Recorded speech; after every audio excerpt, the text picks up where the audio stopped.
Collected Jhunjhunu पे मौजूद हैं और यहाँ हमारे सामने बैनर के नीचे जो धरना प्रदर्शन आंदोलन किया जा रहा है और हम उनसे पूछताछ करेंगे आज के इस विषय में कि वो अपनी किन मांगों को लेकर आज यहाँ इकट्ठा हुए हैं। हाँ जी सर, आज जो ये आप धरना प्रदर्शन कर रहे हो, आज ये किस चीज़ को लेकर और क्या आपकी मांगे हैं महत्वपूर्ण, उनके विषय में कुछ कहना चाहेंगे सर? सर, हमारी मांगे यह है कि भारत सरकार ओबीसी की जाति आधारित जनगणना नहीं कर रही है। हाल ही में जो जनगणना की गई उसमें जनगणना का जो प्रपत्र था उसमें केवल एससी और एसटी का ही कॉलम था, बाकी तीसरा कॉलम अन्य का है। तो इसका मतलब ओबीसी की कॉलम ही नहीं है, तो ओबीसी की जाति आधारित जनगणना कैसे होगी? साथ ही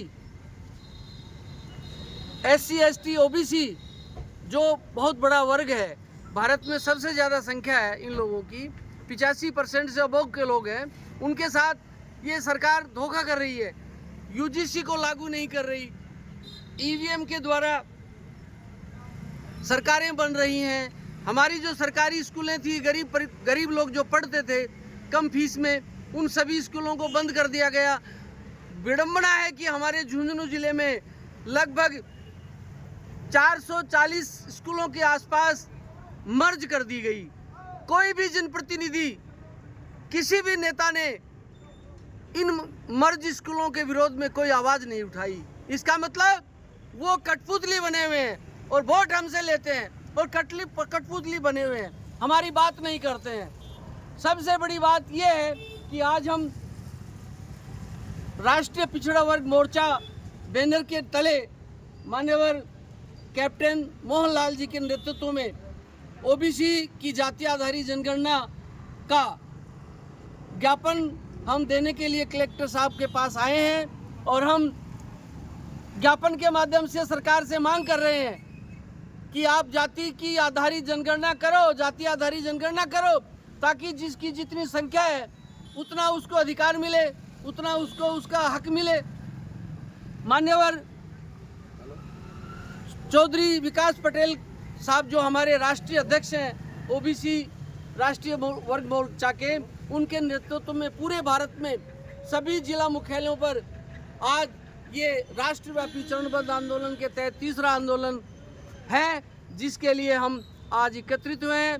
और मैं ओबीसी के भाई जो भी शामिल हुए हैं, एससी एसटी के शामिल हुए हैं, उनको सबको धन्यवाद देता हूं कि आप इस चिलचिलाती गर्मी में यहाँ पहुँचे और भारत सरकार को जो सोई हुई है उसको जगाने का काम किया है। आपके लिए बहुत बहुत धन्यवाद, आभार, शुक्रिया। जय मूल निवासी। हाँ, अभी हमारे साथ मौजूद हैं ताऊ जी, आप इस विषय में क्या कहना चाहेंगे? आज जो आप यहाँ धरना प्रदर्शन कर रहे हो, इस विषय में आप कुछ कहना चाहेंगे?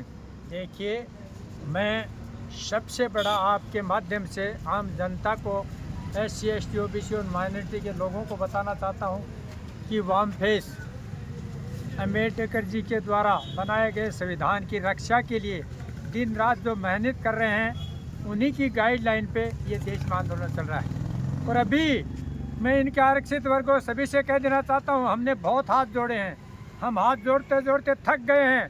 ये लोग देश सिर्फ बात जाति आधारित जनगणना की नहीं है, महंगाई की है, आरक्षण की है, निजीकरण की है, शिक्षा की है, स्वास्थ्य की है। जो गरीब लोग के मेहनत कश जनता जितनी भी है उनके अधिकार छीने जा रहे हैं। प्रजातंत्र को ख़त्म कर दिया, संविधान को ख़त्म कर दिया और उसके जिम्मेवार हम लोग भी हैं। हम 90% लोग इन 10% हरामजादियों के आगे हाथ जोड़ते जोड़ते थक गए हैं और ये मान नहीं रहे। अभी भी हम हाथ जोड़ रहे हैं कि आप रास्ते पे आ जाओ, वरना हम 90% लोग हाथ जोड़ने के बजाय अब हमें मजबूर होकर के हाथ उठाना ही पड़ेगा और हम अपने हक और अधिकार को नहीं छीनने देंगे। बहुत बहुत धन्यवाद। जय हिंद।